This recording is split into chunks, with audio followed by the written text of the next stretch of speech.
Bismillahirrahmanirrahim. Assalamualaikum warahmatullahi wabarakatuh. Innal hamdalillah nahmaduhu wa nasta'inuhu wa nastaghfiruh wa na'udzu billahi min shururi anfusina wa min sayyiati a'malina. Man yahdihillahu fala mudilla lahu wa man yudlilhu fala hadiya lahu.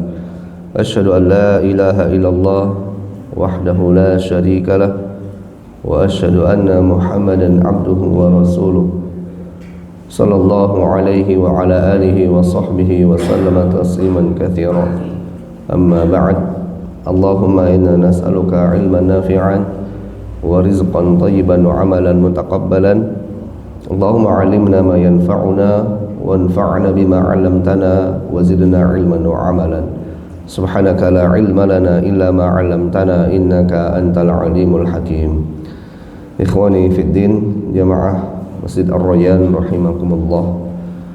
Alhamdulillah, kita kembali bersyukur kepada Allah Subhanahu wa taala atas limpahan nikmat dan karunia-Nya sehingga pada kesempatan pagi hari ini dengan hidayah dan inayah Allah taala kita bisa kembali menunaikan salat subuh berjamaah. Dan insyaallah ta'ala kita lanjutkan dengan talabul ilm. Semoga Allah subhanahu wa ta'ala senantiasa menerima dan mengganjar semua amalan yang telah kita lakukan. Dan semoga Allah subhanahu wa ta'ala senantiasa memberikan hidayah, inayah dan taufiknya kepada kita semua untuk terus melakukan ketaatan pada Allah subhanahu wa ta'ala hingga akhir hayat kita. Allahumma amin. Kemudian sallallahu alaihi wasallam semoga tercurah limpah pada Nabi kita Muhammad sallallahu alaihi wasallam beserta keluarganya, para sahabatnya, juga pengikutnya yang setia di atas tuntunan beliau, di atas ajaran beliau hingga yaumil qiyamah.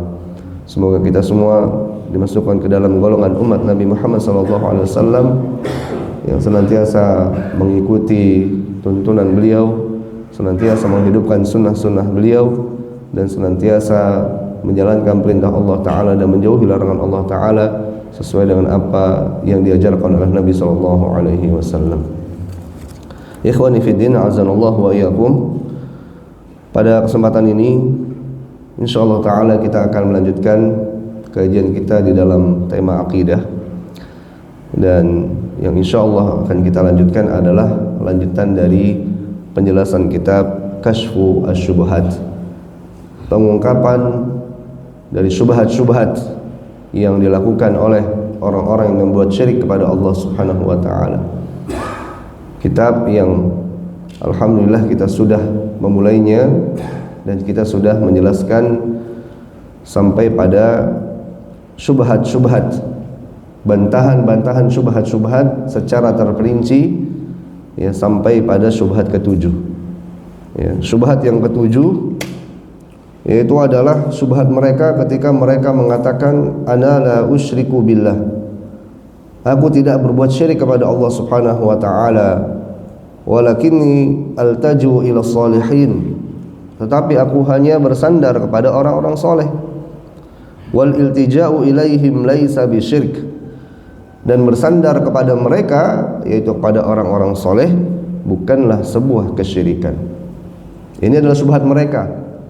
Inilah hujjah mereka yang mereka berusaha untuk membenarkan perbuatan mereka. Tatkala mereka berbuat syirik, mereka berkata bahwasanya kami hanya bersandar, iltija, hanya bergantung kepada mereka, kepada orang-orang soleh, bukan menyekutukan Allah dengan mereka. Maka ya, bantahannya ya secara ringkas adalah kita harus fassir asy-syirka alladzi tanfihi an nafsik. Fa in qala la adri, ya, maka jelaskan apa itu definisi daripada syirik yang engkau ketahui. Kalau mereka mengatakan aku tidak mengetahui apa itu definisi syirik, ya, qila, maka katakanlah kepada mereka, kaifa tubarri'u nafsaka min syai'in la ta'rifu, bagaimana engkau membebaskan dirimu, melepaskan dirimu terhadap sesuatu yang tidak engkau ketahui. Nah, ini berarti artinya berdalil, berhujjah kepada sesuatu yang tidak diketahui. Apakah diterima hujjah yang tidak kita ketahui? Apakah diterima? Antum misalnya akan melakukan debat ya kepada salah satu pemahaman atau kepada satu orang. Sebelum antum berdebat, kemudian antum katakan, ya, saya akan mengumumkan dalil, tapi dalilnya belum saya ketahui, nanti saya cari dulu. Apakah debat ini bisa dikatakan debat? Apakah hujah tersebut bisa diterima? Nggak bisa. Seseorang yang akan berdebat, melakukan jidal, berdiskusi, dia harus tahu dalilnya. Ya, makanya ya, hujjah terhadap sesuatu yang tidak diketahui bukanlah sebuah hujjah. Kemudian wa hina idin nubayyinu lahu ma'na syirki bil ayati dalah alaihi. Lalu kemudian kita jelaskan ya ayat-ayat yang berkaitan dengan syirik ya, yang kita sampaikan kepada mereka ya, ayat-ayat yang menjelaskan tentang hakikat daripada syirik ya. Kemudian thumma nuwaddih lahu anna al-iltija'a ila salihina dakhilun fihi wa in summiya bighairi syirki faqad kanu yusammunahu al-i'tiqad. Maka kemudian setelah itu kita akan menjelaskan kepada mereka bahwasanya iltija, bersandar, bergantung kepada orang-orang soleh adalah masuk ke dalam kategori syirik. Meskipun mereka menyebutnya bukan dengan nama syirik, mereka menyebutnya dengan al-i'tiqadul akbar ya, ataupun keyakinan yang besar ya. Ketika mereka bersandar kepada Allah, kepada selain Allah, kepada orang-orang soleh, bergantung kepada orang soleh, atau mereka katakan kami itu yakin, memiliki keyakinan besar kepada mereka orang-orang soleh, maka sebetulnya itu sama saja dengan syirik ya. Ini bantahan-bantahan kepada mereka. Wa in qala, kalau mereka kemudian menyanggah kembali ya, ajri, saya mengetahui apa itu syirik. Qil fassirhu, katakan kepada mereka, kepada dia, jelaskan. Fa in fassarahu bi ibadatil asnam qila wa ma ma'na ibadatil asnam.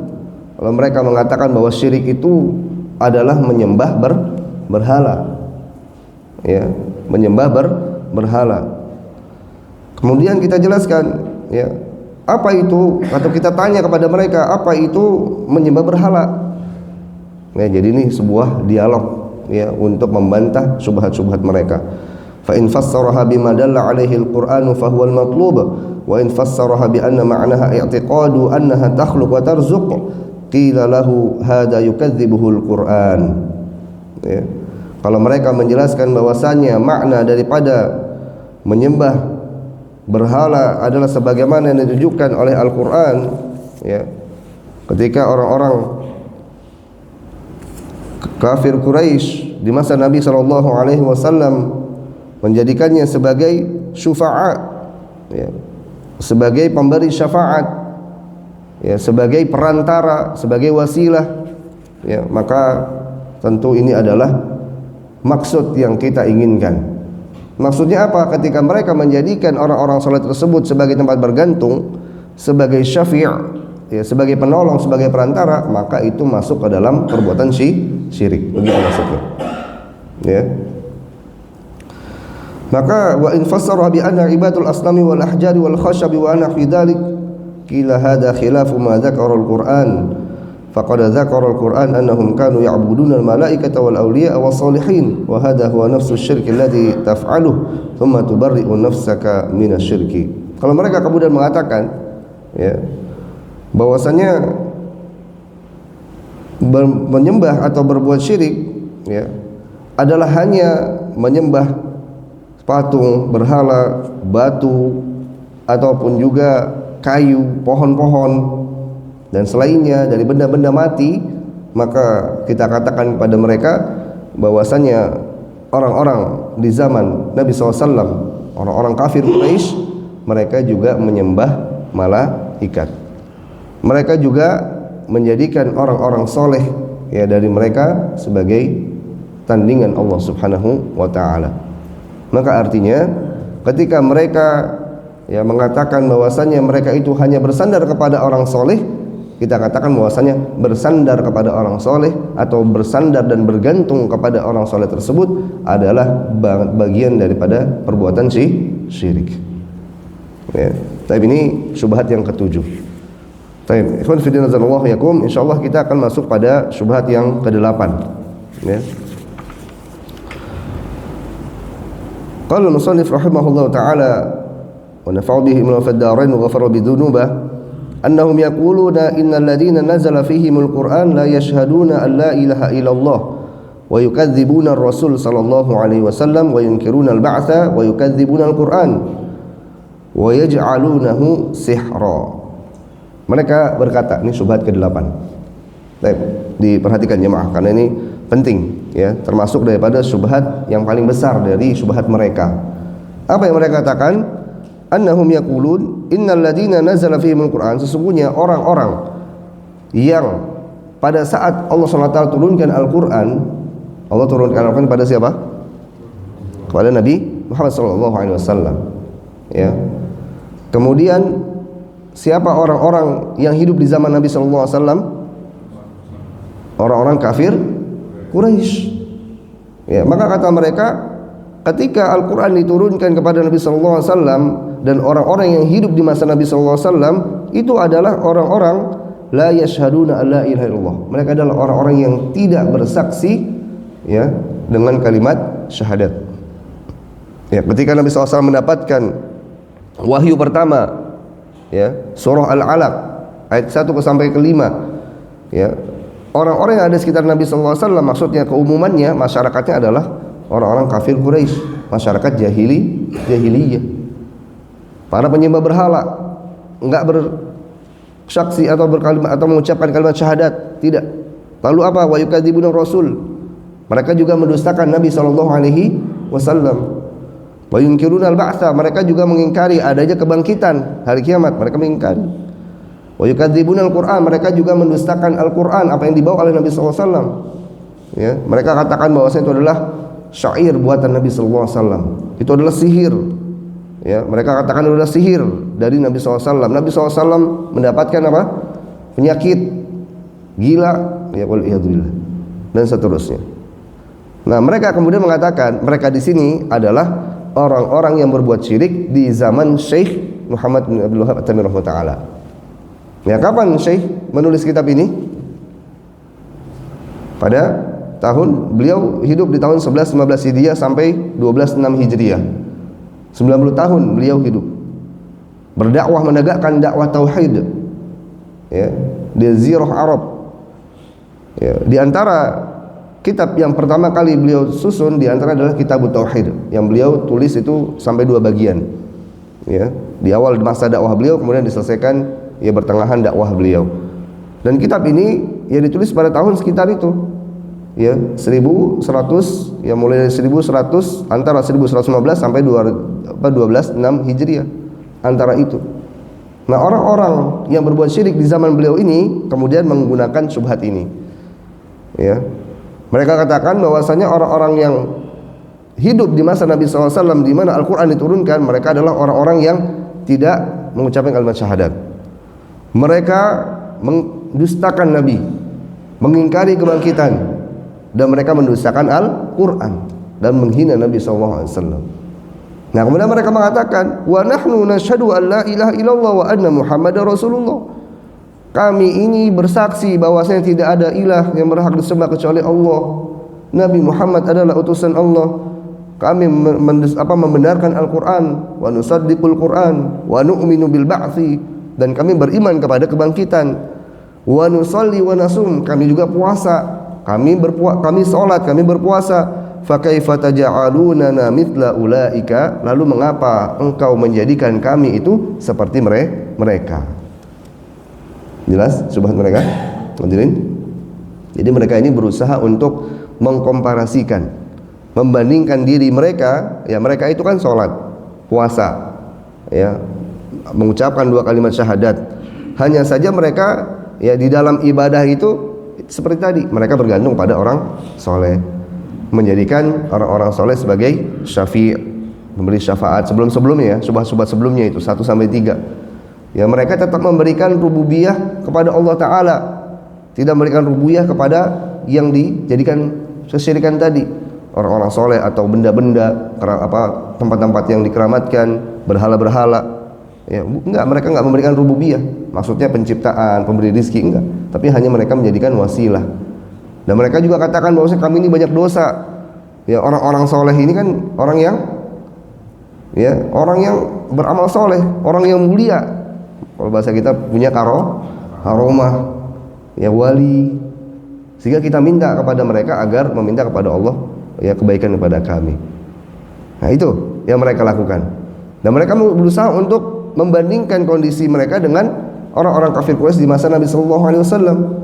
Di mana orang-orang kafir Quraisy di masa Nabi sallallahu alaihi wasallam itu enggak salat. Ya, menyembah patung, berhala, ya, melakukan perbuatan jahiliyah, tidak berpuasa, tidak zakat, ya, bahkan menghina Al-Qur'an, menghina Nabi sallallahu alaihi wasallam. Maka mereka berusaha mengatakan bagaimana menjadikan kami itu sama seperti mereka. Artinya mereka berusaha untuk mengatakan bahwa perbuatan syirik itu hanya mereka aja. Kalau kami ini enggak. Karena kami masih bersaksi kepada Allah dan Rasulnya, puasa, sholat, zakat, ya, dan melakukan ibadah-ibadah yang lainnya. Nah, kita lihat ya, penjelasan Syekh Utsaimin rahimahullah taala. Fi hadhil jumlah yubayyinu rahimallahu syubhatan min a'dhami syubahihim. Ya, ini adalah salah satu syubhat yang paling besar dari mereka. Wa yujibu anha, ya, dan dijawab ya dari syubhat ini. Idza tahaqqaqta anna al-musyrikina fi ahdi alaihi wasallam asahhu uqulan wa akhafu syirkan min haula fa'lam annahum yuriduna syubhah haitsu yaqulun innal musyrikina fi ahdi Rasulullah sallallahu alaihi wasallam la yashhaduna an la ilaha illallah wa anna muhammadar rasulullah wa la yu'minuna bil ba'thi wa la al-hisab wa yukadzibuna al-Qur'an wa nahnu ya'ni musyriki zamanihi nashhadu an la ilaha illallah wa anna muhammadar rasulullah wa nusaddiqul Qur'an wa nu'minu bil ba'thi wa nuqimus shalah wa nu'ti zakah wa nasumu ramadan fa kaifa taj'aluna mithlahum wa hadhihi syubhah 'azimah. Ya, ini disebutkan oleh Syekh Utsaimin bahwasanya apa yang dikatakan oleh mereka ini adalah syubhat yang sangat besar. Ya, sama seperti yang saya jelaskan. Ya. Baik, untuk syubhatnya bisa difahami? Ya. Jadi mereka orang-orang musyrik yang berbuat syirik di zaman siapa? Di zaman Syekh Muhammad At-Tamimi atau Muhammad bin Abdul Wahhab At-Tamimi rahimahullah taala, mereka berusaha untuk mengatakan bahwasannya kalau dibandingkan mereka dengan orang-orang kafir Quraisy di zaman Nabi SAW sangat jauh. Maksudnya begitu. Mereka itu enggak beribadah, ya. Mereka tidak mengucapkan kalimat syahadat, ya. Mereka menyembah berhala, ya. Dan larangan syirik itu berarti hanya tujukan kepada mereka saja, perbuatan mereka, kepada perbuatan kami tidak. Itu syubhat mereka. Jelas insyaallah? Baik. Fal jawab Syekh ya Muhammad bin Abdul Wahhab kemudian melanjutkan, maka jawabannya annahu la khilafa bainal ulama'i kullihim anna rajula idza saddaqa Rasulullah sallallahu alaihi wasallam fi syai'in wa kadzdzabahu fi syai'in annahu kafirun lam yadkhul fil Islam wa kadzalika idza amana bi ba'dil Qur'ani wa jahada ba'dahu kaman aqarra bit tauhid wa jahada wujub as-salati aw aqarra bit tauhid was salati wa jahada wujub az-zakati aw aqarra bi hadha kullihi wa jahada as-sawmi aw aqarra bi hadha kulli wa jahada al-hajji walamma lam yanqad unasun fi zaman Nabi sallallahu alaihi wasallam al-hajji anzalallahu fi haqqihim walillahi 'ala an-nasi hajjul baiti man istata'a ilaihi sabila wa man kafara fa inna Allaha ghaniyyun 'anil 'alamin. Baik. Sesungguhnya ya, ini jawabannya. Ya, di antara bantahannya itu ada beberapa wajah atau beberapa jawaban-jawaban. Nah, jawaban yang pertama, annahu la khilaf. Sesungguhnya tidak ada khilaf, tidak ada perselisihan bainal ulama, di antara para ulama semuanya. Sesungguhnya seseorang apabila membenarkan Nabi sallallahu alaihi wasallam utusan Allah pada sesuatu, ya, pada satu hal, ya, kemudian mendustakan sebagian yang lainnya, maka sesungguhnya dia adalah orang yang kafir, orang yang keluar dari Islam, ya, dan belum dikatakan masuk ke dalam agama Islam. Contohnya misalkan, ya, Nabi SAW menyampaikan satu hadis, ya, ya, tentang surga, ya, tentang neraka, tentang hari kiamat. Lalu kemudian di satu waktu kemudian Nabi SAW menyampaikan satu hadis yang lainnya. Nah, dia percaya ini tentang surga, tentang neraka, ya. Kemudian di satu yang lainnya Nabi SAW menyampaikan tentang hadis misalnya tentang azab kubur, ya, tentang apa? Azab kubur. Lalu kemudian orang ini enggak menerima, padahal hadisnya jelas, sahih, ya. Maka apakah kita katakan dia adalah orang yang beriman kepada Nabi SAW? Enggak. Apakah dia keluar dari Islam? Iya. Ya, karena jelas ayat-ayatnya. Ya, mayyuti'ir rasul faqad ata Allah. Siapa yang taat kepada Rasul, maka sungguh dia telah taat kepada Allah. Berarti kalau dia mendustakan Nabi SAW, maka sama saja mendustakan Allah Ta'ala. Jelas? Jadi yang mendustakan Nabi SAW di satu sisi, itu sama saja kalau dia mendustakan di sisi yang lain. Ya. Kalau dia mendustakan, di sini disebutkan ya, juga sebagaimana kalau seandainya ada orang yang beriman kepada Al-Qur'an kemudian menolak sebagiannya, ya, yang terima misalkan tentang apa namanya, ya, ayat-ayat tentang perintah ibadah. Lalu kemudian ketika ada ayat-ayat tentang masalah hukuman-hukuman, contoh misalkan masalah kisos, ya, walakum fil qisasi hayatul, ya ulil albab, dan sungguhnya di dalam kisos terhadap kehidupan bagi wahai orang-orang yang memiliki akal. Ya, kemudian ayat kisos yang lain ya tentang masalah balasan secara terperinci, ya. Wa qadabna lahum anna nafsa bin nafsi wal aina bil aini, telah kami tetapkan ya jiwa dengan jiwa, maksudnya nyawa dengan nyawa, mata dengan mata, dan seterusnya. Nah ketika itu dia tolak untuk masalah hukum kisos, saya tolak, saya nggak mau menjalankan di Al-Quran, maka kita katakan berarti dia telah ya mendustakan Al-Quran. Karena mengimani Al-Quran harus seluruhnya, nggak boleh sebagian-sebagian saja, ya. Maka ketika dia menolak sebagian Al-Quran, maka artinya dia mendustakan Al-Quran. Juga sebagaimana seseorang yang mengakui tauhid, dia beriman tentang rukun iman, beriman terhadap rukun Islam, namun demikian ya dia menolak kewajiban sholat, ya. Dia katakan rukun iman, rukun Islam iya, tapi untuk rukun ya Islam yang sholat yang kedua ditolak, ya. Itu nggak wajib, ya, sholat itu tidak wajib, ya. Makanya akhirnya mereka sholatnya bolong-bolong, ya. Tapi saya kira kalau yang sekarang sholatnya bolong-bolong, ya, dari kaum muslimin yang banyak di Indonesia ini rata-rata tidak mengatakan sholat itu tidak wajib gitu ya. Tapi mereka bilang, wah saya belum bisa istiqomah, saya masih khilaf dan seterusnya.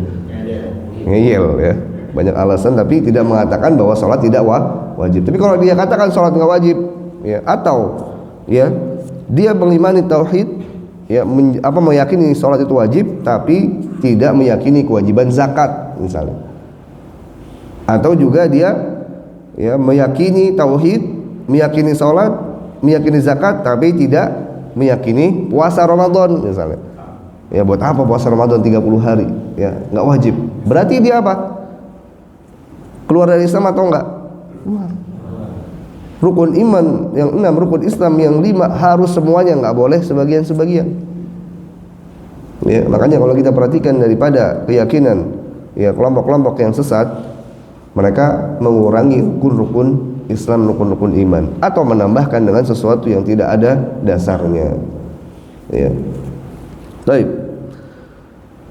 Atau juga seandainya mereka sudah mengimani semuanya, mengimani tauhid, mengimani sholat, puasa, zakat, tapi mereka tidak mengimani haji. Ya, haji itu nggak perlu ke Baitullah. Haji cukup kemana? Kemana? Pondok Gede, asrama haji, ya. Atau ke tempat yang mereka kultuskan, atau ke makam wali mereka. Ada seperti itu. Mendatangi makam wali mereka sama saja seperti haji ke Baitullah.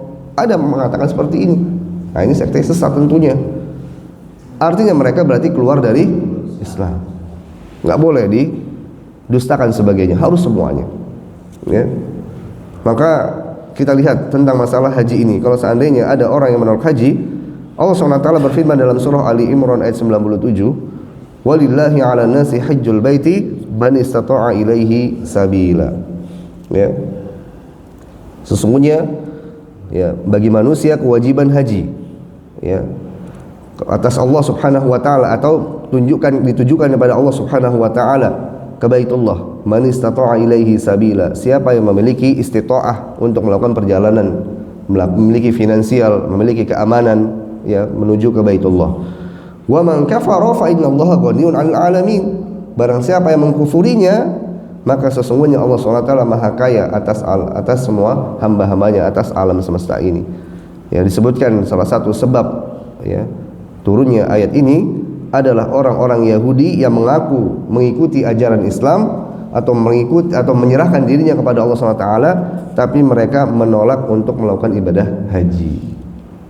Ya, berarti tatkala salah satu dari rukun iman, rukun Islam itu didustakan, pondasi-pondasi keimanan, pondasi keislaman seorang muslim kemudian didustakan, maka artinya dia keluar dari Islam. nggak ada nggak pandang bulu. Dia mendustakan sholat saja, ya tetap sama seperti yang mendustakan haji saja, atau mendustakan puasa sama haji dan seterusnya. Bisa terpahami? Ya, ya. Dan ada ayat-ayat yang lain, ya, seperti di sini disebutkan sesungguhnya siapa yang mengkufuri sebagian rasul dan mengimani sebagian rasulnya, artinya dia mendustakan rasul semuanya. Hanya mengimani Nabi SAW saja, Nabi Muhammad saja, Nabi Isa, Nabi Musa terus sampai atas sampai Nuh enggak diimani.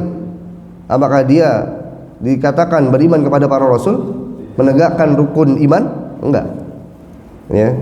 Di surah An-Nisa ayat 150 sampai 151 Allah berfirman, innal ladzina yakfuruna billahi wa rusulih, sesungguhnya orang-orang yang mengkufuri Allah dan rasul-rasulnya, para rasulnya, wa yuriduna ayyufarriqu bainallahi wa rusulih, dan mereka menginginkan untuk memisahkan antara Allah dan para rasulnya. Artinya dalam keimanan, mengimani Allah, mengimani rasul, tapi rasul-rasul tertentu, ya, enggak semuanya. Wa yaquluna nu'minu bi ba'dhi wa nakfuru bi ba'd, kami beriman kepada sebagian dan mengkufuri sebagiannya. Wa yuriduna ittakhidu baina dzalika sabila, dan mereka berusaha untuk menjadikan, ya, perbuatan mereka itu sebagai pertengahan, jadi antara keimanan dengan kekafiran. Jadi, ya, Nabi yang kita ketahui 25 itu, ya, Nabi dan Rasul yang kita tahu berjumlah 25 itu, kalau kita hanya mengimani 3 saja, 5 saja, ya, apakah dikatakan kita beriman kepada para Rasul? Enggak. Apakah kita dikatakan sudah menegakkan rukun iman? Yang keberapa? Beriman pada Rasul? Berapa? Kita sudah sampai kasyfus syubhat ini, ya. Ya, rukun iman jangan sampai lupa lagi. Yang keempat, ya, kalau dia hanya beriman kepada 3 para rasul saja, berarti tidak menegakkan, ya, rukun iman yang keempat, ya, wa rusulihi, beriman pada para rasul. Kemudian Allah berfirman, ulaika humul kafiruna haqqan, mereka itu tadi yang membeda-bedakan para rasul yang hanya beriman kepada sebagian saja, mengkufuri sebagiannya. Mereka berusaha untuk menjadikan pemahaman tengah antara iman dengan kufur, ya. Kata Allah Subhanahu wa taala, ulaika humul kafiruna haqqan, mereka adalah orang-orang kafir yang, ya, yang hakiki, yang nyata, yang sejatinya. Ya, berarti ini mengeluarkan daripada keimanan, mengeluarkan dari keislaman. Ya.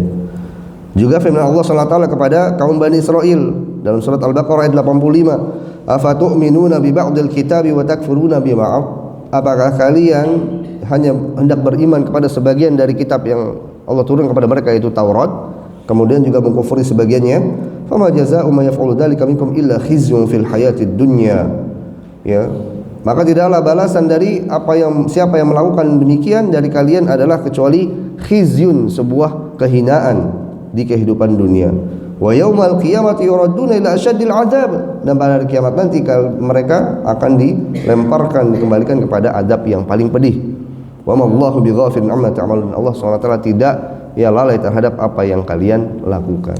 Ya, kepada Bani Israil Allah tegaskan, kalau mereka hanya beriman sebagian dari Taurat saja, apa yang Allah turunkan, ya, maka mereka mendapat kehinaan di dunia dan di hari kiamat dilemparkan ke dalam api neraka, waliyadzubillah.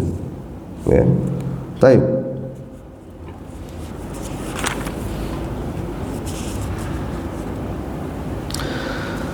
Maka, ya, dari wajah pertama ini, ya, dari bantahan pertama ini menunjukkan bahwasanya kalau mereka berusaha tadi, syubhat mereka mengatakan kita itu tidak sama dengan orang-orang kafir Quraisy di zaman Nabi sallallahu alaihi wasallam, yang mereka enggak beriman dan seterusnya.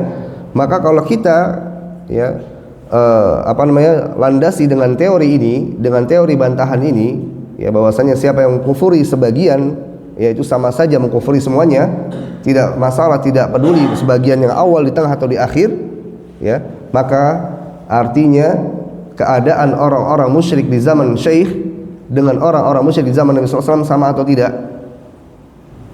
Saya ulangi lagi, ketika kita mengetahui teori landasannya di bantahan pertama ini, bahwasanya siapa yang mengkufuri sebagian, ya, tidak peduli itu di bagian awal, di kedua, di akhir, sebagian misalkan tapi rukun Islam tadi mengkufuri rukun Islam pertama, kedua, ketiga, keempat, salah satunya, sama saja artinya dia mengkufuri semuanya.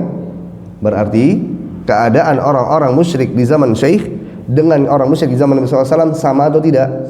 Sama. Orang-orang musyrik di zaman Nabi SAW mereka mengkufuri apa? Ibadah, nggak sholat, nggak itu dan seterusnya. Tapi kita tahu mereka masih menetapkan tauhid apa? Rububiyah. Uluhiyah nggak mau mereka. Karena apa? Kalau mereka dalam keadaan ya mendapatkan musibah di tengah lautan terombang-ambing dengan gelombang lautan, dengan ombak besar, apa yang mereka lakukan? Meminta kepada siapa? Kepada Lata wal Uzza? Enggak, mereka punya pikiran, punya akal. Enggak mungkin patungnya datang ke sini nolongin, enggak mungkin. Makanya mereka meminta kepada Allah.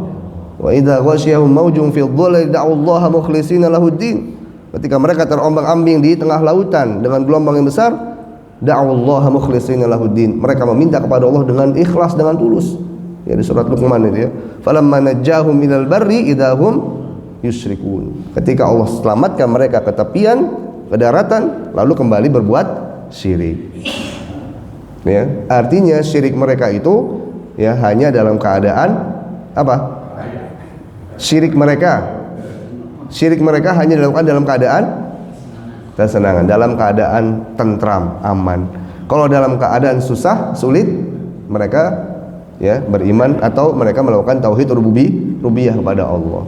Makanya kan di pembahasan sebelumnya disampaikan ya, antara orang musyrik di zaman Nabi dengan zaman kita ya sebenarnya lebih parah mana? Lebih parah siapa? Generasi mana sekarang? Kalau orang-orang musyrik di zaman Nabi SAW itu hanya dalam keadaan ya lapang saja mereka berbuat syirik, dalam keadaan tentram. Kalau di zaman sekarang, di zaman Syekh ya, termasuk di zaman Syekh itu ya sampai sekarang dalam keadaan apa? Lapang dan dalam keadaan sulit. Iya. Ya, lagi dalam keadaan aman ya mereka berbuat syirik, lanjutin kesyirikannya. Ya, punya usaha sambil mereka punya salah satu amalan, mahar. Ya, bahasanya gitu, Pak ya. Kan sekarang gitu, maharnya berapa? Semakin besar maharnya, semakin mujarab, ya, semakin apa namanya dikobul bahasa mereka, ya, semakin lancar usahanya, ya. Lalu kemudian ketika mereka lagi turun usahanya, apa yang mereka lakukan? Bukan meninggalkan mahar-mahar begitu, ditambahin lagi maharnya. Mahar 1 juta ketika lagi usahanya turun, ya, kata ya mungkin apa namanya? Kalau sekarang bukan ahli spiritualnya gitu ya, mengatakan maharnya kurang besar, Pak, ya tambahin lagi. Berarti dia ketika dalam keadaan sulit juga tetap berbuat syirik, ya, berbeda dengan orang-orang musyrik di zaman Nabi SAW. Nah, di orang-orang musyrik di zaman Syekh juga demikian, ya, artinya kalau tadi orang-orang musyrik di zaman Nabi SAW mereka mengkufuri ibadah tadi, ya, tidak melakukan ibadah. Kalau orang-orang musyrik di zaman Syekh dan juga kita katakan mungkin di zaman kita sekarang, mereka tidak mengkufuri ibadah. Mereka melakukan ibadah, sholat, puasa, zakat, rajin semuanya. Tapi apa? Mengenai akidah mereka menolaknya. Ya, ketergantungan kepada selain Allah masih dilakukan, dan itu adalah perbuatan syirik. Berarti sama atau tidak? Yang ini mengkufuri di ibadah, menolak di ibadah, yang ini menolak di dalam masalah akidah. Sama atau tidak? Sama. Karena mengkufuri sesuatu, baik itu di 1, 2, 3 atau di salah satu bagiannya, artinya dia menolak seluruhnya. Bisa dipahami insyaallah? Baik, ini agak ini ya, memang agak berat ya, tapi mudah-mudahan bermanfaat buat kita. Ya, mudah-mudahan kita bisa faham. Karena akidah itu tidak bisa dibangun hanya perasaan. Ya, banyak saya tanyakan kepada orang-orang yang mereka ibadahnya kencang luar biasa. Ya, sedekahnya luar biasa, baca Qur'annya, ibadah dan seterusnya. Saya tanyakan, ya, apakah Anda atau engkau atau antum ini iman pada Allah? Iya. Ya, apa buktinya? Ya, apa alasannya? Ya, perasaan aja pokoknya. Ya, itu memang betul, perasaan iman itu ada dalam hati, tapi iman dalam hati itu butuh ilmu. Ya, sama seperti ini. Ya, artinya kita harus totalitas, nggak boleh kita mengkufuri salah satu sebagiannya, harus totalitas semuanya, nggak boleh kurang-kurang. Ya, kita sekarang berusaha mewujudkan rukun iman, rukun Islam. Ya, bagaimana keadaan kita mewujudkan rukun Islam? Ya, totalitas. Bagaimana kita mewujudkan rukun iman? Totalitas juga. Nah, masalahnya rukun iman ini adalah amalan hati yang kemudian juga diaplikasikan dalam lisan, yang juga diaplikasikan dalam al-jawarih, anggota tubuh kita. Makanya ketika kita melaksanakan ibadah-ibadah yang berasal dari keimanan yang benar, maka ibadah itu adalah ibadah yang paling kokoh, yang paling kuat, yang paling awet. Ya, banyak orang yang berusaha untuk belajar salat khusyuk. Pernah dengar pelatihan salat khusyuk? Ya, pelatihan salat khusyuk, daurah sekian atau pelatihan dan seterusnya. Itu hanya bertahan 1 hari 2 hari, seminggu 2 minggu, selebihnya hilang lagi. Kenapa? Karena di sininya, di hatinya belum tercantap kuat tentang akidah yang benar. Ya, kalau seandainya dia punya akidah yang benar, maka mereka beribadah pada Allah dengan khusyuk, ya, ihsan, ta'budallah ka'annaka tarahu fa illam takun tarahu fa innahu yarak. Kita punya ihsan, ya, beribadah pada Allah seakan-akan kita melihat Allah, atau seakan-akan kita dilihat Allah SWT. Ya, jadi kita yang pertama punya sifat kita seakan-akan ada Allah di hadapan kita. Kalau kita nggak mampu itu, maka yakin bahwasanya Allah Maha melihat kita. Itu akidah. Ya, kira-kira khusyuk nggak Pak sholatnya kalau kita yakin sekarang itu sedang dilihat Allah? Khusyuk nggak? Khusyuk. Yang tadinya nggak kepikiran apa-apa, kemudian takbirul ihram, kemudian kepikiran apa-apa, ketika kita yakin bahwa Allah melihat kita saat ini, ya, dia hilangkan pikiran itu, kembali ke bacaan sholatnya, kembali ke dalam kekhusyuan sholat. Tapi ini luar biasa pentingnya tauhid. Baik, ini bagian satu dari bantahan syubhat yang ke-8 ini. Dan syubhat ke-8 ini adalah syubhat yang paling besar. Ya, syubhat yang ke-8 adalah syubhat yang paling besar. Baik, kita lanjutkan ke bantahan yang kedua. Ya.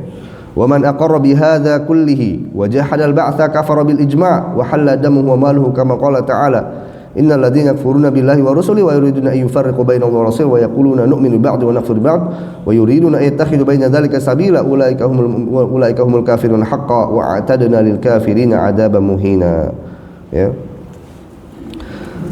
Syekh melanjutkan mengatakan, siapa yang menetapkan semuanya ini, wa jahadal ba'tsa kafara bil ijma'. Ya. Siapa yang menetapkan semua rukun Islam, rukun iman kecuali terkait dengan kebangkitan, maka dia telah kufur, keluar ya secara ijma' dari Islam, dan telah dihalalkan darahnya dan juga hartanya. Artinya apa? Dia adalah orang yang keluar dari Islam.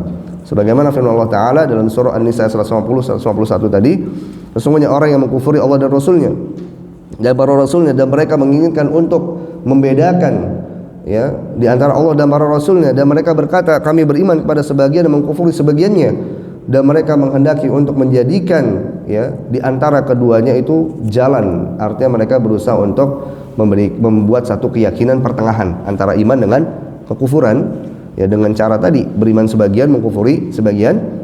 Ulaika humul kafirun haqqan. Mereka adalah orang-orang yang kafir yang nyata, ya, dan kami, ya, ancam kepada orang-orang kafir, ya, dengan adab yang pedih. Baik.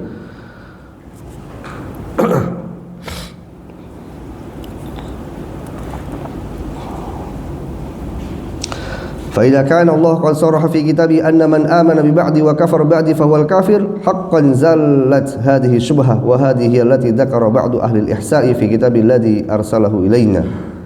ويقال أيضا إذا كنت تقر أن من صدق الرسول صلى الله عليه وسلم في كل شيء وجحد وجوب الصلاة أنه كافر حلال الدم والمال بالإجماع وكذلك إذا أقر بكل شيء إلا البعث وكذلك لو جحد وجوب الصوم ورمضان وصدق بذلك كله لا تختلف المذاهب فيه وقد نطق بالقرآن كما قدمنا فمعلوم أن التوحيد هو أعظم فريضة جاء بها النبي صلى الله عليه وسلم وهو أعظم من الصلاة والزكاة والصوم والحج فكيف إذا جحد الإنسان شيئا من هذه الأمور كفر ولو عمل بكل ما جاء به الرسول صلى الله عليه وسلم وإذا جحد التوحيد الذي هو دين الرسل كلهم لا يكفر سبحان الله ما أعجب هذا الجهل.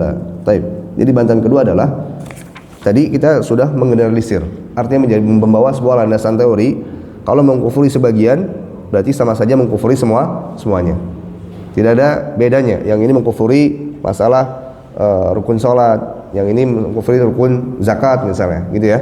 Nah, landasan kedua, bantahan kedua adalah, ya, itu awalnya sama saja. Ya, siapa yang dengan terang-terangan dia mengatakan kepada Al-Quran saya beriman pada sebagian dan mengkufuri sebagian, maka dia adalah kufur, jelas ya. Dan tadi sudah dibantah syubhatnya, ya.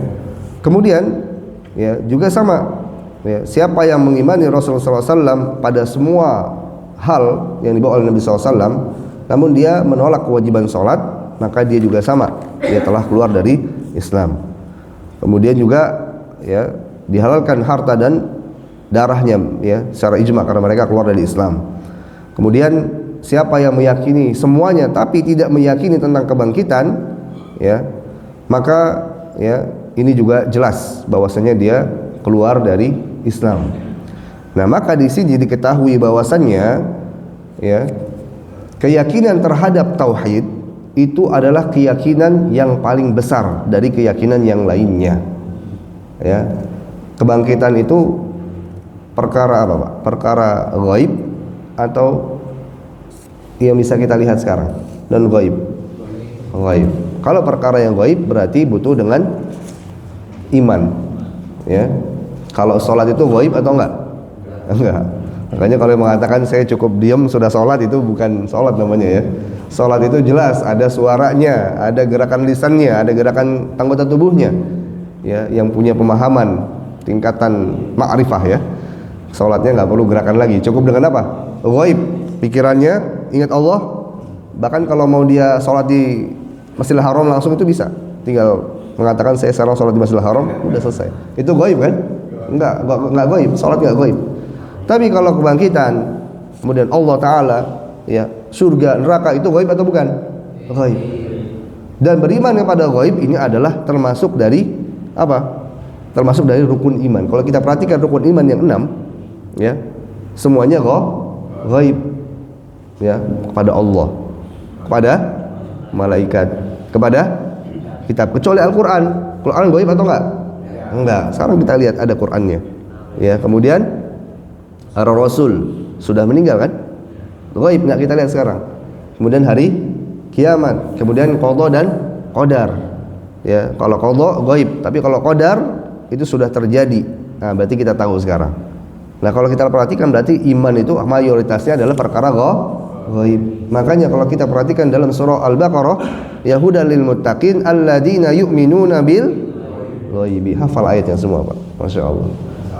Ya, Al-Quran itu sebagai ya kalamullah, kitab Allah, tidak ada keraguan di dalamnya, sebagai petunjuk bagi orang yang bertakwa. Siapa mereka? Alladzina yu'minuna bil ghaibi.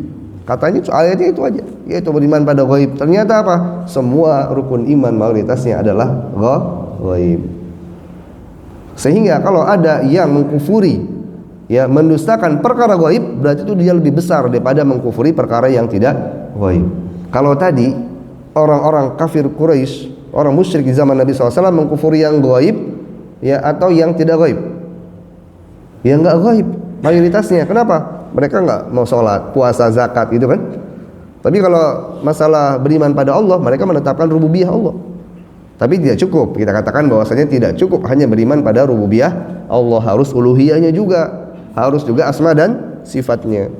Tapi kalau orang-orang musyrik tadi yang di zaman Syekh, mereka mengimani semuanya tadi ya, yang tidak gaib, puasa, zakat dan sebagainya, tapi ternyata terhadap ya beriman pada Allah Ta'ala mereka mengkufuri sebagiannya. Yaitu apa? Bergantung juga kepada orang-orang saleh.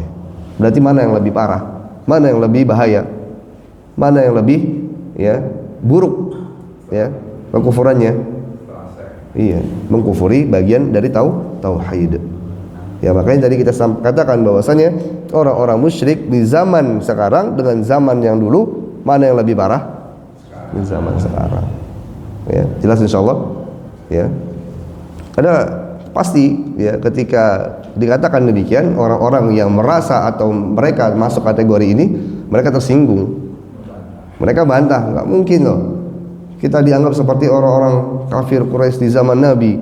Bahkan dikatakan lebih parah. Kita ini beriman, kita sholawat, kita dan seterusnya, beriman pada Nabi. Mereka bahkan menghina Nabi dan seterusnya. Kenapa mereka dikatakan lebih baik? Ya, atau mereka kesyirikannya tidak separah kita. Nah, itu tadi. Ya, banyak bantahan-bantahannya. Baik, ini yang kedua. Bisa dipahami insyaallah. Jadi dari sebagian itu ya, ketika mereka mengkufuri tentang perkara akidah yang gaib, tauhid, ini perkara yang lebih dahsyat dibandingkan mereka mengkufuri perkara yang tidak gaib. Baik. Kita lihat di sini ya. Berikutnya wa yuqalu aidun haula'i ashabu Rasulullah SAW, yang ketiga, yang terakhir ya. Haula'i ashabu Rasulullah SAW qatalu Bani Hanifah wa qad aslamu ma'a Nabi sallallahu alaihi wasallam wa hum yashhaduna an la ilaha illallah wa anna Muhammadur Rasulullah sallallahu alaihi wasallam ya wa yu'adhdhinuna wa yusalluna fa in qala innahum yaquluna inna musailamata nabiyyun faqul hadha huwal matlub idza kana man rafa'a rajulan ila rutbati nabi sallallahu alaihi wasallam kafara wa halla maluhu wa damuhu wa lam tanfa'uhu syahadatani wa la salatu fa kaifa biman rafa'a syamsan aw yusufa aw sahabiyan aw nabiyyan ila martabati jabbaris samawati wal ard subhanallah ma a'dhama sya'nah kadzalika yatba'ullahu ala qulubil ladzina la ya'lamun. Baik, bantahan yang ketiga, mereka ya ada satu faidah ya, pelajaran dari apa yang terjadi pada sejarah Nabi sallallahu alaihi wasallam di zaman Nabi sallallahu alaihi wasallam dan para sahabatnya. Ya, para sahabat Rasulullah sallallahu mereka ya awalnya mereka itu bersama dengan Bani Hanifah. Jadi ada satu bani atau satu suku ya di Jazirah Arab dari kabilah Adnaniyah namanya Bani Hanifah. Ya, Bani Hanifah ini awalnya mereka bersama dengan para sahabat. Ya, mereka orang-orang beriman pada Allah dan Rasulnya. Ya, mereka berperang kepada hadap orang musuh-musuh Islam bersama-sama. Namun kemudian dari Bani Hanifah ini ada dari mereka atau sebagian besar dari mereka i'taqadu anna Musailamah al-Kadzdzabi Rasulullah. Mereka itu meyakini bahwa Musailamah al-Kadzdzab adalah Rasulullah, adalah nabi. Nabi palsu ya. Jadi Musailamah al-Kadzdzab ini tokoh ya, sosok yang mengatakan dirinya adalah sebagai Rasul. Pernah menulis surat kepada Nabi SAW ya, min Musailamah Rasulullah ila Rasulillahi sallallahu alaihi ila Muhammad Rasulillah. Bunyi suratnya dari Musailamah utusan Allah kepada Nabi Muhammad utusan Allah. Ya, pede banget Pak ya. Subhanallah. Apa kata Nabi SAW? Ya, min Muhammadin Rasulillahi ila Musailamah al-Kadzdzab. Ya, dibalas oleh Nabi SAW suratnya dari Muhammad Nabi Rasulullah utusan Allah kepada Musailamah, bukan utusan Allah, Musailamah al-Kadzdzab. Apa al-Kadzdzab artinya? Pendusta. Ya, kata Nabi SAW kepada Musailamah pendusta. Ya, Musailamah ini ya seorang yang mengaku sebagai nabi. Ya, bikin banyak sajak-sajak syair-syair yang ini menandingi Al-Qur'an. Ya. Sudah ada surat Al-Fil ya kalau di Al-Qur'an ya, alam tara kaifa fa'ala rabbuka bi ashabil fil. Kalau dia bikin ayatnya Al-Fil, wa ma adraka mal fil. Al-Fil apa itu? Gajah ya. Bikin lagi yang lain ya. Apa namanya? Kurang lebih ya. Ada seekor katak ya. Ad-difda wa fihi difda'aini. Ada katak, ada dua katak dan seterusnya. Dia pengen bikin ayat, Pak, enggak bisa. Ya, Al-Quran itu mu'jiz, Al-Quran itu mukjizat. Kalau ditantang salah satu manusia dari awal sampai sekarang untuk membuat satu ayat, nggak bisa. Ya, nggak bisa. Makanya aneh. Ya, baik. Nah, Bani Hanifah ini, ya dia kemudian mengakui Musailamah al-Kadzdzab ini sebagai seorang nabi. Lalu apa yang dilakukan oleh para sahabat? Maka para sahabat kemudian memerangi Bani Hanifah ini. Karena sebab apa? Karena sebab keyakinan mereka yang nyeleneh, yang menyimpang, menerima ya pengakuan dari Musailamah al-Kadzdzab. Nah, di sini ya Bani Salimah ini kan mereka Islam, ya mengumumkan keislaman bersama Nabi SAW, dan mereka juga mengucapkan dua kalimat syahadatain, ya, dan mereka sholat ya bersama dengan para sahabat, ya. Tapi kemudian ketika mereka meyakini Musailamah al-Kadzdzab, maka mereka dikeluarkan dari Islam. Dikeluarkan dari Islam. Sebab karena apa? Sebab karena pertama dia mengkufuri sebagian dan mengimani sebagian. Kedua, yang dia kufuri ada permasalahan akidah, beriman kepada Nabi SAW. Karena di antara konsekuensi beriman pada Nabi SAW adalah beriman bahwa Nabi SAW, Nabi Muhammad SAW adalah Nabi terakhir, Khatamun Nabiyyin, yang menutup semua para nabi yang lain. Gak ada lagi nabi setelah Nabi SAW. Kalau dia meyakini ada nabi selain Nabi SAW, berarti artinya dia tidak mengimani Nabi Muhammad SAW sebagai nabi terakhir. Yang berarti dia mengkufuri permasalahan akidah. Nah, kemudian ya satu sisi yang ketiga ini adalah ketika Bani Hanifah ini mereka mengagungkan Musailamah al-Kadzdzab. Manusia atau bukan? Manusia. Ya, ketika ya mereka mengangkat derajat manusia ini kepada derajat tingkatan nabi, ya, kemudian ya meyakini sebagai nabi, maka dia keluar dari Islam dan tidak lagi bermanfaat syahadatnya, salatnya. Lalu bagaimana ya dengan orang-orang yang kemudian mengangkat derajat manusia lainnya seperti derajat ya Allah Ta'ala yang memberikan. Ya sekarang kalau gini, ada orang yang datang kepada orang soleh lalu minta apa di situ? Nggak mungkin kan datang ke wali-wali jauh-jauh itu mintanya apa? Minta uang gitu ya, nggak mungkin ya. Minta didoain aja nggak mungkin juga, pasti mintanya apa? Mintanya apa? Keselamatan ya, minta rizki, minta keturunan, betul kan? Minta apa lagi? Kesuksesan. Padahal kesemuanya itu siapa yang memberikan? Hak Allah. Perbuatan siapa itu semuanya? Allah Ta'ala. Tapi mereka kemudian memberikannya kepada manusia. Maka kata Syekh, ini adalah sebuah perkara yang sangat besar ya, kesyirikan yang sangat besar. Kenapa? Karena mereka menjadikan manusia itu tingkatannya seperti Allah Subhanahu wa Ta'ala. Ya kita akan melihat ya perkataan mereka seperti itu. Ya awalnya hanya menjadikan mereka itu wali saja, memberi syafaat, atau kita hanya mencari syafaatnya saja. Tapi kemudian kalau kita perhatikan apa yang diminta oleh mereka, semua perkara-perkara ya yang hanya bisa dilakukan oleh Allah Subhanahu wa Ta'ala. Beda kalau kita ke dokter. Kalau kita ke dokter itu minta sehat atau minta wasilah disembuhkan. Wasilah disembuhkan dan itu dibenarkan. Ya, dibenarkan. Ya, dengan obat-obat yang ada. Allah ciptakan obatnya, Allah ciptakan dokternya gitu kan. Dan pengetahuan ilmunya dokter juga siapa yang ciptakan?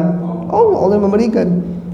Makanya kalau ada yang meyakini cuma dokter ini yang bisa menyembuhkan, nah itu juga masuk ke dalam ya kesyirikan, dikhawatirkan. Pokoknya kalau nggak dokter ini nggak akan sembuh. Wah, bahaya ini. Kita harus meyakini bahwasannya yang menciptakan dokter Allah, yang menciptakan ilmu mereka juga Allah, yang menciptakan penyakit kita juga Allah Ta'ala. Maka kita mintanya kepada Allah. Dokter, obat hanya wasilah. Ada orang yang sembuh nggak pakai obat kimia, pakai obat apa? Alternatif, ya herbal saja. Ada yang juga bukan dokter ini dengan dokter yang lain. Ada bahkannya nggak ke dokter, gitu kan? Subhanallah. Taib. Jadi ini adalah bantahan yang ketiga, ya bahwasanya ketika mereka menjadikan manusia sampai kepada tingkatan Allah SWT, maka ini adalah sebuah ya perbuatan syirik yang sangat besar. Allah berfirman, kadzalika yatba'ullahu 'ala qulubil ladzina la ya'lamun. Ya demikian kami kunci hati orang-orang yang tidak memiliki ilmu pengetahuan terhadap Allah Subhanahu wa taala. Allah kunci hatinya. Ya mereka lupa. Ya, makanya mereka bisa terus melakukan perbuatan syirik itu karena Allah kunci hati mereka. Waliyadzubillah. Semoga Allah SWT ya memberikan kita ilmu bermanfaat, pemahaman terhadap akidah yang benar, dan kita dijauhkan dari perbuatan syirik ya. Allahumma amin. Demikian yang bisa saya sampaikan. Tafadhal, mungkin kalau ada yang ingin ditanyakan dipersilakan. Nah, tafadhal. Assalamualaikum.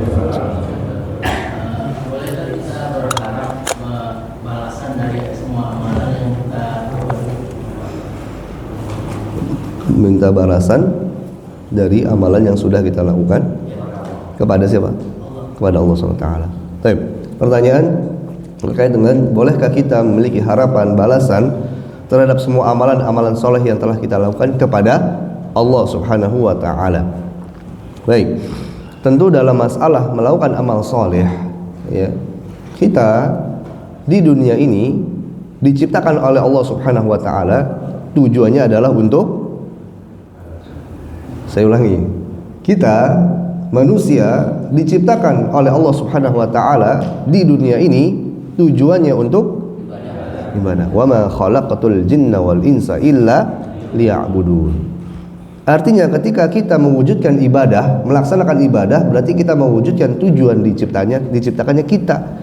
Gak ada yang sia-sia. Kita diciptakan ini untuk ibadah.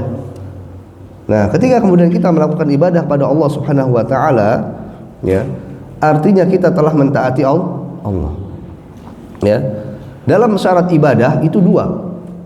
Ya, yang pertama adalah ikhlas kepada Allah taala, yang kedua adalah ittiba', ya, mengikuti tuntunan Nabi sallallahu alaihi wasallam. Kalau dia hanya ikhlas tapi enggak sesuai dengan tuntunan Nabi, ya saya ikhlas ya datang ke dukun ya, tetap aja nggak bisa. Ya saya ikhlas misalnya sholatnya ya bacaannya sesuai yang dia inginkan saja, tapi ikhlas pada Allah, yang penting niatnya, nggak bisa. Ya, atau dia ittiba pada Rasul sudah bagus menjalankan sunnah, tapi ternyata ada dalam hatinya riya, ingin dilihat, ada dalam hatinya memberikan amal kepada manusia, ya biar dianggap orang yang soleh. Wah beliau ini multazim, orang yang sangat lurus, masya Allah. Ya, jenggotnya panjang, ya, masya Allah, dan seterusnya. Apa namanya, keningnya hitam, itu sujud terus itu, masya Allah. Pengen dibet begitu, maka tidak diterima. Lalu seandainya seorang sudah ikhlas, kemudian sudah ittiba, maka insya Allah kita berharap pada Allah agar diterima amal ibadah kita. Disambah juga dengan memiliki mahabbah, kecintaan kepada Allah Subhanahu wa taala. Nah, apakah kemudian tatkala kita mengharapkan balasan dari amal soleh kita itu mengurangi ikhlas pada Allah? Justru sebetulnya ikhlas itu adalah kita mengharapkan hanya dari Allah taala. Kita sedekah, ya. Kemudian kita mengatakan dengan sedekah ini, ya, saya hanya mengharap pahala dari Allah. Bahkan orang yang kita beri sedekah, saya berharap dia nggak tahu dari siapa. Kalau kita bersedekah kepada seorang dan dia nggak tahu dari siapa, itu seperti apa? Sedekah tangan kanan sedekah, tangan kiri tidak mengetahui, itu maksudnya. Ya, sehingga tatkala kita melakukan amal soleh dan mengharap balasan dari Allah Taala, itu adalah salah satu wujud daripada ikhlas. Ya, hanya mengharapkan wajah Allah. Ya, iya. Karena apa? Karena kita hanya mencari wajah Allah SWT. Ya, al-ikhlas, ya, wa ma umiru illa liya'budullaha mukhlishina lahuddin. Ya, tidaklah mereka diperintahkan kecuali untuk beribadah kepada Allah dengan ikhlas, untuk menegakkan agama Islam. Ya, seandainya kita memberikan sedikit dari perbuatan ibadah kita kepada selain Allah, maka ini jatuh dalam perbuatan syirik. Hati-hati. Ya. Namun tentunya, ya, ini perlu kita jaga keikhlasan kita. Karena begini, terkadang tatkala kita memiliki hajat tertentu lalu ternyata Allah tidak memberikan, terkadang orang akhirnya berhenti ibadah. Itu masalah. Betapa banyak orang yang, ya, sedekah itu yang paling banyak, yang paling baik itu adalah dalam keadaan apa? Dalam keadaan lapang dan dalam keadaan sulit. Bukan lapang aja terus sedekah, atau dalam keadaan sulit-sulit terus saja sedekahnya, enggak. Karena Allah berfirman, alladzina yunfiquna fis sarra'i wad-dharra. Mereka adalah yang berinfak dalam keadaan lapang, dalam keadaan sempit. Ya. Dia berinfak, bersedekah tujuannya semoga, ya, misalnya saya disembuhkan penyakitnya. Sudah bersedekah terus rutin tapi enggak disembuhin penyakitnya. Akhirnya apa? Dia berhenti dari sedekah. Wah, enggak berguna. Ya Allah enggak jawab saya. Enggak ada gunanya. Nah, ini masalah. Ya. Kenapa? Kalau dia ikhlas kepada Allah, dia hanya mengharapkan wajah Allah. Artinya ketika Allah memberikannya apa yang sesuai kehendaknya, dia bersyukur. Itu adalah bagian dari pemberian Allah. Dia meyakini adalah pemberian dari Allah. Kalau seandainya Allah tidak memberikannya apa yang dia inginkan, dia juga apa? Bersabar. Dia meyakini bahwasanya itu adalah kebaikan dari Allah Ta'ala. Kenapa? Karena kita meyakini, ya, asa an tuhibbu syai'a wa huwa syarrul lakum wa asa an takrahu syai'a wa huwa khairul lakum. Bisa jadi kita menyukai sesuatu yang enggak baik buat kita, bisa jadi kita, ya, tidak menyukai sesuatu ternyata itu baik untuk kita. Wallahu ya'lamu wa antum la ta'lamun. Allah mengetahui sedangkan kita tidak mengetahui. Ya, jadi itu yang perlu kita garis bawahi. Kita melakukan ibadah berharap wajah Allah. Berharap wajah Allah itu artinya apa? Mengharap pahala dari Allah Subhanahu wa taala. Ya, dan kita bertawasul dengan amal soleh kita boleh. Ya. 3 orang yang terjebak dalam gua, mereka kemudian bertawasul kepada Allah dengan amal soleh yang pernah mereka lakukan. Akhirnya Allah ijabah doa mereka. Ya. Tetapi kalau seandainya Allah belum mengijabah, jangan sampai kemudian dia mengatakan bahwa Allah tidak mendengar.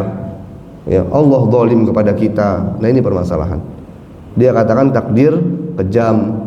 Ya, saya dicampakkan oleh Allah. Ya sudah, saya tempatnya di neraka, saya bukan orang baik dan seterusnya. Ini pesimis ini adalah godaan dari syaitan. Syaitan itu berusaha untuk menjadikan seorang itu merasa buruk. Ya, merasa buruk, dia kemudian jatuh ke dalam kemaksiatan. Ya. Semoga bisa dipahami. Wallahu ta'ala bishawab. Nah, fadhal.